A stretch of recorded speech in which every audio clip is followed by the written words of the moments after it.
Fotos, cartas, postales y recortes de una caja de cartón son las cosas que envié a Bogotá desde que me fui. Una bolsa plástica llena de recibos, programas de conciertos, exámenes médicos y dibujos. Pedro Caballero sabe que va a morir y esa certeza lo lleva a recordar su vida. La inminencia de la muerte nos hace conscientes de que no seremos más que un puñado de cosas y momentos que atestiguan nuestro paso por el mundo y que es importante contar nuestra historia. Hoy, en Señal Literaria, una escritora que nos ha contado el vacío en la foto familiar, Catalina Navas. Bienvenidos una vez más a Señal Literaria. Hoy nos acompaña una de las voces más interesantes de la literatura colombiana, una autora que viene indagando en el vacío familiar, la autora del Movimiento en la Crisálida, Catalina Navas. ¿Cómo estás, Catalina? Muchas gracias por la invitación, estoy muy bien, muy emocionada de charlar contigo. Catalina, yo quisiera que conversáramos sobre ese libro tan bonito, El Movimiento en la Crisálida. Preguntarte un poco por los antecedentes, el germen, si se quiere, de este libro. Yo llevo varios años, ahora mismo acabo de terminar un libro, llevo varios años dialogando con los muertos. Yo creo que yo escribo, o por lo menos que escribí estos primeros 3 libros, estas primeras 3 novelas, 3 con la que acabo de terminar, que no ha salido, para tener una conversación con los muertos. En mi casa ha habido siempre unas historias que no se han contado. Yo creo que en todas las casas siempre hay unos personajes de los que se habla poco, porque tendemos a privilegiar las historias hegemónicas, tendemos a privilegiar las historias que entran dentro de la norma. Y a veces las historias que se salen de eso, pues terminan un poco silenciadas. Entonces uno se encuentra en los cajones, entre las conversaciones, vas viendo unos vacíos de personas o situaciones que tienden a ocultarse. Y yo siento que en esas situaciones pues está el germen de las historias. Estos 3 libros, Correr la Tierra, que es el primero, El Movimiento en la Crisálida, que es el segundo, y el tercero, que todavía no tiene título, tratan justamente sobre esas conversaciones con los muertos, sobre de qué manera se reviven los muertos en la memoria, de qué manera se juega un poco también con las historias que de ellos nos cuentan, y de qué manera la ficción interviene para entablar ese diálogo ahí como de ultratumba. Sabes que estaba pensando en la lectura, Catalina, que en el álbum familiar de todos quizás siempre hay como un personaje fantasma, o bueno, estos familiares que se van difuminando, perdiendo un poco con el tiempo. Y a veces esa pérdida de ciertos familiares en la foto familiar tiene que ver como con una mirada un poco conservadora de lo que somos, ¿no? Completamente. Yo cuando empecé a escribir este libro, digo a veces que encontré 2 tipos de fotos: las fotos que están colgadas, o que están en el centro de mesa de las casas, las de los matrimonios, las de las tías vestidas de novia, ese tipo de cosas, y las fotos que se guardan en bolsas al fondo de un cajón. Entonces hace varios años encontré yo un archivo fotográfico muy bello, que era el archivo fotográfico de Bernardo, el hermano de mi mamá, en el que él mandaba fotos de su vida por fuera de Colombia, porque se fue muy joven a vivir a Australia y luego a Estados Unidos, y yo encontraba estas fotos allí en las bolsas, y eran unas fotos bellísimas, digamos, con una comprensión de la composición, de la imagen muy lograda.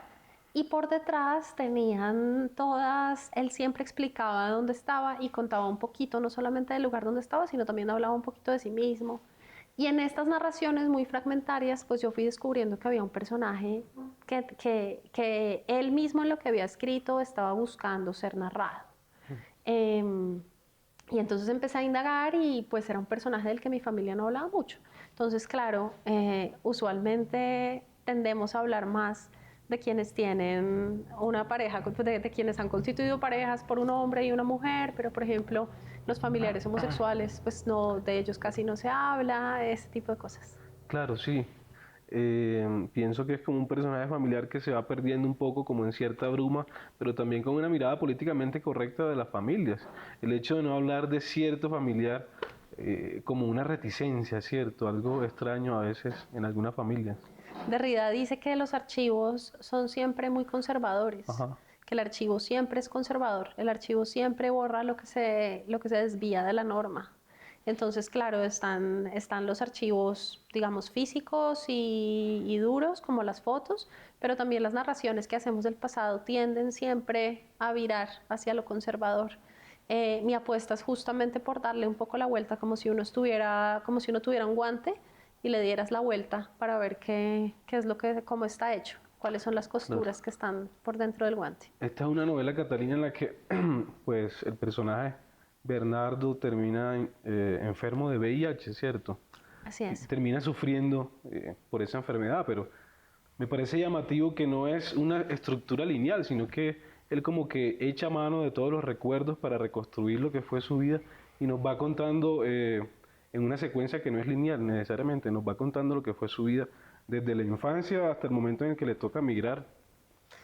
Y no es lineal porque a mí me interesaba responder a esa idea de que la vida es lineal, que la vida empieza en el nacimiento y termina en la muerte, porque justamente lo que está haciendo Bernardo es, pues, el personaje vive en el 92, una época en la que la transición del VIH al SIDA era casi inevitable y en la que digamos, era una enfermedad pues mortal, cosa que por supuesto está muy lejos de que pase hoy. Hoy en día las personas que viven con VIH pueden tener una vida perfectamente, digamos, como igual que las de cualquier otra persona, en todo sentido. En esa época, en los 90, era diferente.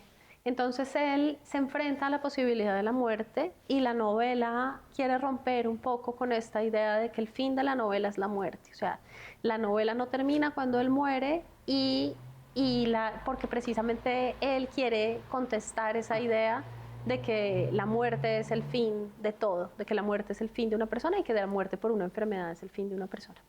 Claro, pero también se siente mucho el miedo latente de él por los contagios, ¿no? Él como que va haciendo una revisión de las cifras y se siente cómo estalla un poco esa pandemia del VIH y un personaje muy amigo de él fallece en la novela. Y es un momento como muy emotivo, muy doloroso, porque se ve también como toda esa gente que padeció en ese momento estaban como un poco huérfanos. Además con una iglesia que se les iba encima todo el tiempo. En Estados Unidos, que es lo que tú cuentas.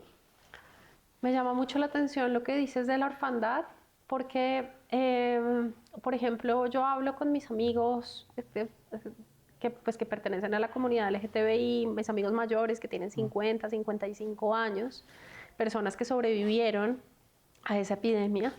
Y lo que nosotros vivimos en la epidemia del COVID fue una cosa que vivió la comunidad LGTBI en los años 80 y 90.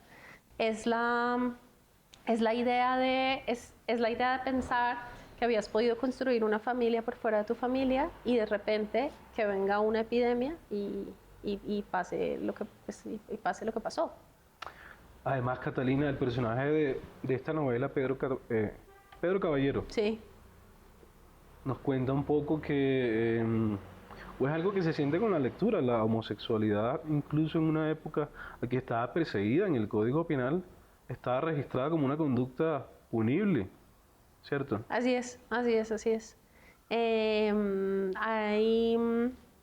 Hay activistas acá en Colombia, digamos hombres ya mayores, 50, 60 años, que cuentan muy bien justamente ese paso, como de lo que significaba pues que su identidad estuviera catalogada como un delito. Entonces, la migración, Catalina, el tema de la migración, y te quiero preguntar por el título también de la novela, porque el movimiento en la crisálida, creo que tú haces una metáfora muy bien lograda sobre las etapas de transformación de una mariposa, ¿cierto? El personaje es un personaje contradictorio, que yo creo que pues yo por lo menos quiero un montón, pero es un personaje que a veces puede ser difícil de creer, porque es medio misógino, es súper clasista también, entonces es un personaje, digamos, no es una víctima perfecta, es un personaje que es difícil.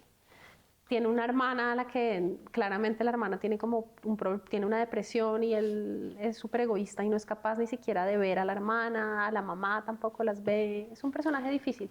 Pero una de las cosas que pasa con él es que él, justamente por huir como de la clase social contra la que él luchaba, pues migra como una manera de buscar un futuro mejor, pero no solamente, sino también de despegarse de una clase social que a él le da un poco de pena, ese sujeto tan colombiano que a veces vemos que es muy arribista, que quiere ocultar un poco de dónde ha venido.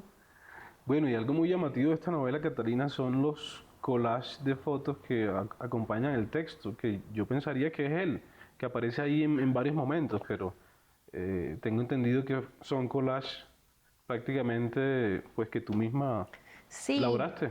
me da un poco de pena porque yo no soy, digamos, no tengo las habilidades manuales y gráficas pero bueno, ahí están. Yo terminé de escribir esta novela durante el COVID. Y para Ajá. mí era muy difícil corregir una novela que era sobre el VIH y sobre el SIDA durante la pandemia, Sí. porque estaba todo el asunto de los muertos, de la gente que se moría en soledad en los hospitales y a quienes no podíamos ver. Entonces, pero yo necesitaba seguir trabajando en la novela porque era lo que estaba haciendo. Entonces tenía ese archivo de fotos y empecé a experimentar como cortándolas, que es un poco también el ejercicio de la novela, cortar una narración que se me había dado, una narración familiar que existía ahí, y un poco ensamblarla con otros materiales más contemporáneos y ofrecerla de nuevo. Entonces, yo hice esos collages un poco por mi cuenta en mi casa, por pura necesidad de seguir trabajando en la novela porque no podía escribir. Y la editora, Carolina López, me dijo como, pero es que eso tiene que ir. Y yo le dije, no, pero eso pues son como unos muñequitos cortados, no podemos meter eso. Y ella insistió hizo ella un trabajo, digamos, duro de organizar la novela para que pudiera tener algunas páginas en color, Ajá. porque no toda la novela está impresa en color, solo esas páginas, pero para que cuadren, pues hicimos ahí como un Tetris minucioso para que solamente las páginas a color fueran donde está el collage. Me pareció que tú no necesariamente se lo das todo al lector, por ejemplo, no sabemos cómo se contagia él, pero no, pues, no se siente tan necesario. Eso es muy importante, Eric, porque para escribir esta novela, yo revisé documentales, las películas, las novelas que se habían hecho en los 80s y 90s sobre este tema. Y seguía habiendo una mirada desde afuera, que era una mirada del morbo, que era un poco una mirada que también existió durante el COVID. Cuando las personas se contagiaban de COVID y alguien se moría en su familia, siempre preguntaban, pero ¿usted cómo se contagió? Ajá. ¿Cómo fue que usted salió? ¿Se fue de fiesta? Y entonces estaba también en el asunto del VIH, por lo menos en los 80s y los 90s, este asunto de equiparar el placer y la enfermedad, como el asunto de equiparar la alegría y el castigo, que es una cosa muy católica, es como gozo y este gozo me va a ser cobrado de alguna manera. Entonces yo quería romper con esa relación directa en primer lugar y en segundo lugar, a mí me parece que es importante que los lectores participen de una manera activa en las lecturas. A mí no me gusta hacer libros que les entregan todo al lector, como que les dan una respuesta y el lector no puede hacer, no tiene un rol. Para mí, yo lo que quisiera hacer a largo plazo es justamente cultivar esa lectura creativa en los lectores y trato de hacerlo también a partir de dejar muchas cosas sin contar. Ha habido lectores que se ponen bravos por eso, ¿no? Entonces me dicen como, pero usted, ¿por qué no me cuenta en qué momento? Digo, porque no es necesario. Imagínenselo. Yo también imaginé cosas, imagínenselo. Pero el personaje que está hablando en primera persona, pues pensemos que el personaje tiene poder sobre lo que quiere contar y sobre lo que no quiere contar. Y que le está escribiendo a su nieta de 7, a su sobrina de 7 años. Entonces también hay muchas cosas que si él está hablándole de alguna manera a su sobrina, pues no le interesa. Él sigue siendo dueño de su narración. Hablemos de la religión, Catalina, porque me parece, bueno, es algo que se nota claro. Pedro Caballero, el personaje de esta novela, es un católico devoto prácticamente. Y en varios pasajes, él cuando sabe que está contagiado, le pide a la Virgen que le ayude a limpiar la sangre. Es como si fuera una conciencia un poco de que esa sangre toca desaparecerla como sea o renovarla y él le pide a la Virgen y a Dios que haya una transformación de su sangre, una purificación si se quiere cuando se entera.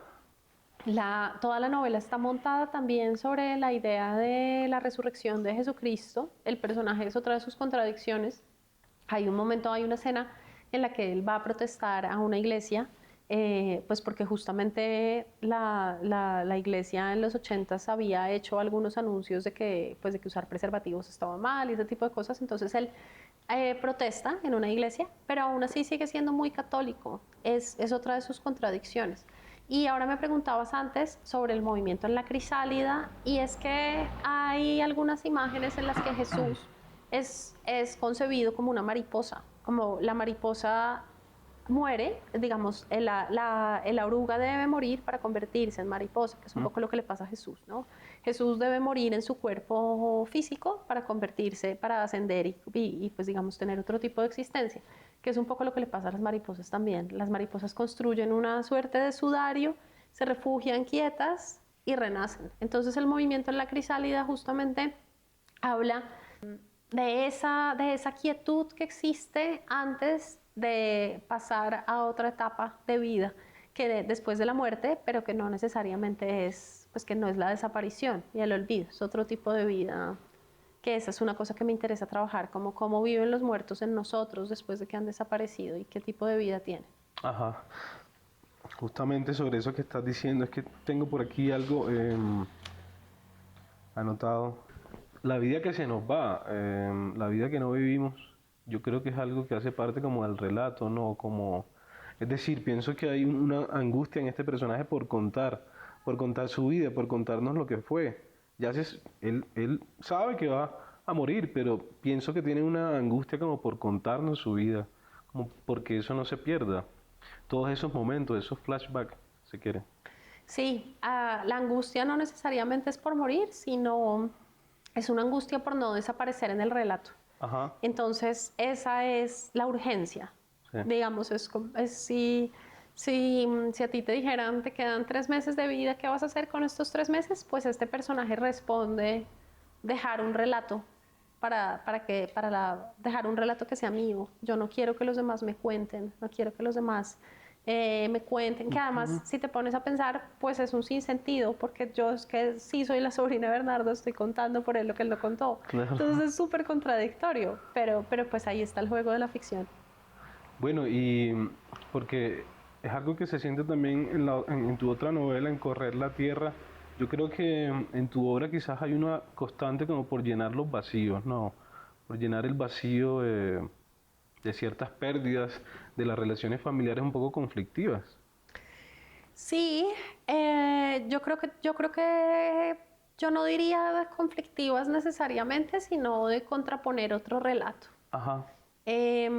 Contraponer otro relato, más que solucionar un conflicto, tal vez poner en evidencia que ese relato que se nos ha entregado es un relato que, como este que yo entrego, pues es ficcional y está también lleno de huecos, y entonces este responde no para rellenar, sino para mostrar los huecos y ofrecer otros nuevos vacíos que ya llenará el lector. Siempre son versiones muy, muy opuestas, que cada lector le imprime su propia lectura al libro, y a mí me parece fantástico, porque entonces yo digo, si las personas están poniendo su propia lectura sobre el libro, pues es porque estamos conversando realmente, claro, entre el libro y los lectores, y eso me parece que pues es fantástico, más que cualquier cosa. Claro. Y hay unas reflexiones también profundas sobre la muerte y la memoria. No, todas estas metáforas que tú utilizas de las hormiguitas, el mismo trabajo de él con las mariposas, pero es como si hubiera una analogía tal vez en la medida en que pues la memoria tiene que ver mucho con la muerte, ¿no? Sí, yo creo que hay un asunto ahí, por supuesto, también de trabajo con la memoria, porque al final el personaje encuentra que la memoria es la única manera de sobrevivir. Hay un descreimiento también de Jesús, de la religión católica, en la que él durante todo su relato ha estado clamando por un milagro, por la curación, y pues Dios calla, Dios solo calla. no le contesta nunca. Y entonces él, ante esa frustración, decide buscar como su nueva manera de encontrar, de encontrar esa salvación o de encontrar esa redención, que termina siendo a través del relato, pues porque no hay más.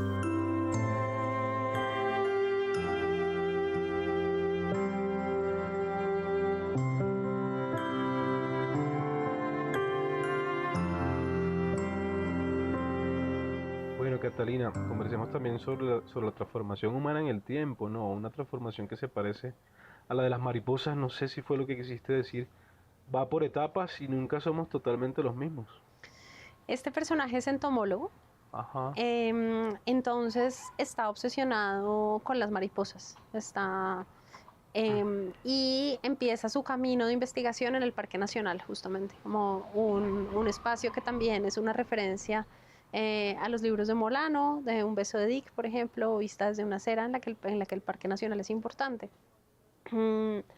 Y el libro está dividido en las 5 etapas de transformación, de metamorfosis de las mariposas: el huevo, la oruga, la crisálida y la última, que se llama imago, o la mariposa o el insecto que ya vuela.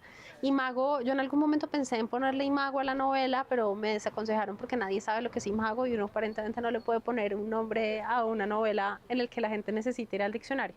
Pero imago es un nombre muy bello, porque imago es el nombre que se le da al insecto alado después de haber salido de la oruga, de la crisálida, pero es también una máscara mortuoria que usaban los romanos. Entonces, la persona en el último momento de su muerte, cuando ya recién había fallecido, le ponían una máscara, y sobre esa máscara se hacía pues una imagen en bronce, pero el imago es como la última imagen que se tiene de una persona.